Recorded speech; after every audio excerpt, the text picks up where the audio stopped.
ہے۔ حضور نے فرمایا چلو آئندہ آئیں گے۔ معاہدہ لکھا جا رہا ہے، حضرت علی معاہدہ لکھ رہے ہیں، لکھو محمد الرسول اللہ صلی اللہ علیہ محمد الرسول اللہ صلی اللہ علیہ وسلم اور قریش مکہ کے بیچ معاہدہ۔ یہ تحریر لکھی جا رہی تھی تو ابو سفیان بول پڑا، کہنے لگا جی ہم محمد الرسول اللہ نہیں لکھنے دیں گے معاذ اللہ، یہی تو ہمارا جھگڑا ہے۔ اگر آپ کو رسول اللہ مان لیا تو پیچھے رہ کیا گیا، محمد ابن عبداللہ لکھیں۔ حضور نے حضرت علی سے فرمایا رسول اللہ کاٹ کے محمد ابن عبداللہ لکھو۔ حضرت علی لکھ رہے تھے، محمد رسول اللہ لکھا تھا، فرمایا رسول اللہ کاٹ کے محمد ابن عبداللہ لکھو۔ تو حضرت علی کہنے لگے حضور مجھے یہ لفظ کاٹنا نہیں آتا، حضور مجھے یہ لفظ کاٹنا۔ کسی صحابی نے اعتراض نہیں کیا کہ لکھنا آتا تھا، کہا مجھے کاٹنا۔ حضور نے دوبارہ کہا علی کاٹ دو، کہا یا رسول اللہ مجھے یہ لفظ کاٹنا نہیں آتا۔ میرے حبیب نے تیسری دفعہ کہا علی کاٹو، تو شیر خدا نے قلم چھوڑا، ہاتھ باندھے اور کھڑے ہو کہنے لگے محبوبہ مجھے تیرے قصیدے لکھنے آتے ہیں، کاٹنے کوئی نہیں آتے، میں مجبور ہوں، مجھ سے نہیں ہوتا، کوشش کرتا ہوں، نہ قلم اٹھتا ہے نہ ہاتھ چلتا ہے۔ میرے حبیب پاک نے قلم پکڑا اور لفظ رسول اللہ خود کاٹ کے محمد ابن عبداللہ کرایا۔ بھائی وقت گزر گیا، صلح ہو گئی، یہ تدبر، یہ حوصلہ، یہ تدبیر میرے نبی نے فرمائی۔ اب تو 1400 کو مکے نے نہ داخل ہونے دیا، لیکن ایک سال ہی گزرا، تھوڑا ہی وقت گزرا، میرے رسول پاک 10,000 کو لے کے مکے میں داخل ہو گئے۔ 10,000 اس نے فائدہ دیا۔ حکمت کیا تھی، تدبر کیا تھا؟ قریش روز لڑائی کرنے آ جاتے تھے، تبلیغ ہی نہیں کرنے دیتے تھے، ان سے صلح ہو گئی تو نبی پاک نے کیسر کو خط لکھا، کیسر روم کو، ہرکل کو، دور دراز تبلیغ پھیل گئی، مسلمان 100,000 سے زیادہ ہو گئے، ان کی طرف سے اب وہ لڑائی بند ہو گئی۔ میرے حبیب پاک علیہ السلام کے حوصلے نے کمال دکھایا، اس تدبیر نے فائدہ دیا امت مسلمہ کو۔ 10,000 کا لشکر لے کے حضور کعبے میں داخل ہوئے۔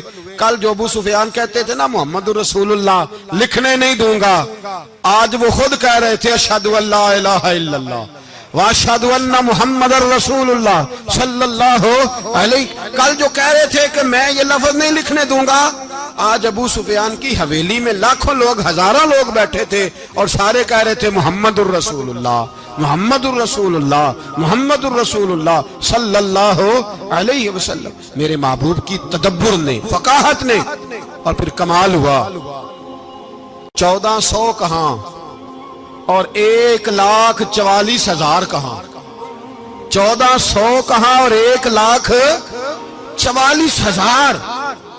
1400 کو نہیں جانے دیا عمرہ کرنے، میرے رسول پاک 1,44,000 کو لے کے حج کرنے چلے گئے۔ حضور نے حج کیا، ہر طرف لبیک لبیک کی صدائیں بلند ہوئی۔ یہ میرے نبی پاک کا تدبر ہے، حوصلہ ہے۔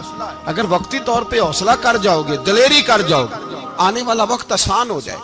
حوصلہ نہیں، صبر نہیں، سکون نہیں، دو چار باتیں، یہاں تک کہ لوگ ابا جی کی بات برداشت نہیں کرتے، ایسے جملے کہہ دیتے ہیں جو دوبارہ پلٹ کے نہیں آتے، ماں کو لفظ نہیں بولتے، باپ کی روح تک چھلنی کر دیتے ہیں وہ جملے، لیکن لوگ اس وقت حوصلہ کرنے، اور ہم پنجابی لوگوں نے تو گنجائش ہی بڑی دے دی ہے، کہتے ہیں بچہ ہے جے ایک ہی ہے، ایک میں حوصلہ کرے کی ہے ماشاءاللہ۔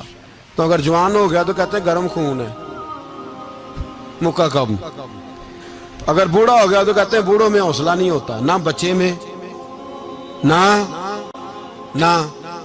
تو کس میں حوصلہ ہوگا؟ بولے کسی میں بھی نہیں۔ چھٹی سب کو فتویٰ مل گیا نا، یہ بچہ ہے جی، ابھی یہ تو بچہ ہے، آپ تو سیانے بیانے ہیں، یہ بچہ ہے۔ کمال ہو گئی ہے بھائی، کیا مطلب ہے بچہ ہے؟ بچے کو سارا پتہ ہے، ہر چیز اسے آتی ہے، حوصلہ کرنا ہی نہیں آتا، اور پھر کہہ دیا وہ تو گرم خون ہے۔ وہ کیا بات کرتے ہو، گرم خون؟ ابے کے گلے پڑ گیا گرم خون، اس کو کھڑا کرو نا ایس پی کے سامنے اور اس کو مار تھپڑ اس کے منہ پہ، تیرے گرم خون کا پتہ چلے۔ غریب کے یہ گلے پڑ گیا، اس کو کھڑا کرو ایس ایچ او کے سامنے، پھر پتہ چلے گا خون کتنا گرم ہے۔ وہاں بالکل چپ ہے، بالکل خاموش ہے، اور گرم خون اس کا صرف اماں کے لیے، جلال صرف رہ گیا اگر غریب گھر کی بیٹی بیاہ کے لایا تو صرف اس کے لیے۔ کوئی ایسی بات نہیں، ہم بڑے سیانے، ہمارا غصہ بڑا سمجھدار ہے، ہمارا وہ گرم خون بڑا سیانا ہے، وہ جہاں دیکھتا ہے کہ معاملہ ہلکا ہے تو وہاں وہ گرم خون جلال میں، اور جہاں دیکھتا ہے کہ سامنے والا تگڑا ہے تو وہاں وہ گرم خون فوراً ٹھنڈا ہو جاتا ہے۔ حوصلہ پیدا کرے، زندگی حوصلے مند لوگ جیتے ہیں، جو حوصلے مند نہیں ہوتے وہ تو زندگی کا ایک سال لطف سے نہیں جی پاتے۔ حوصلہ کریں، مسکرائیں۔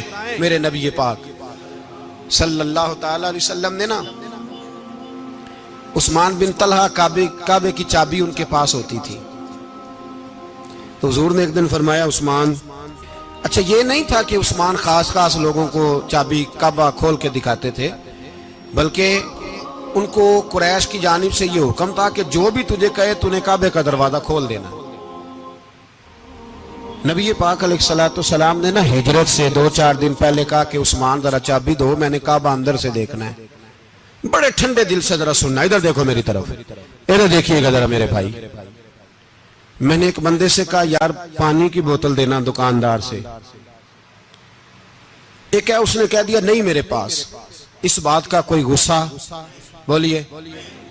اور اگر وہ کہے سارے زمانے کو ملے گی آپ کو نہیں دینی،